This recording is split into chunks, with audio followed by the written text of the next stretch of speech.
यवतमाळ जिल्ह्याचं तापमान हे 42 अंशावर पोहोचत असतानाच यवतमाळ जिल्ह्यातील जलसाठ्यात मोठी घट होत आहेत। मी आहोत यवतमाळच्या निळोणा या प्रकल्पावरती आणि इथे जर पाहिलं तर जलसाठ्यात दिवसागणिक घट होत आहे। त्यामुळे शहराला पाणी पुरवठा करण्याचा जो कालखंड आहे तो काही दिवसांनी वाढवण्यात येणार आहे। सध्या यवतमाळ शहरात 4 ते 5 दिवसांनी काही भागात पुरवठा होत होतो, तर काही ठिकाणी 8 ते 10 दिवसांनी होतो।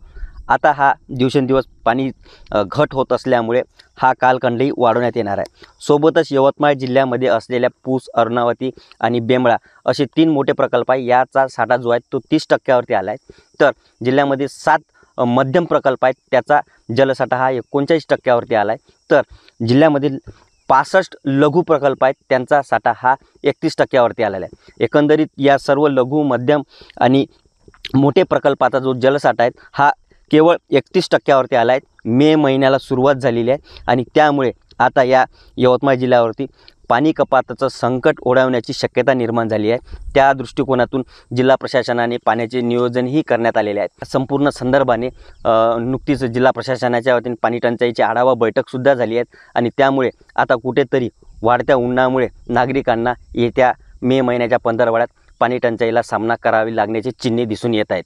निलेश पाळके, एबीपी माझा, यवतमाळ। एबीपी माझा, उघडा डोळे बघा नीट।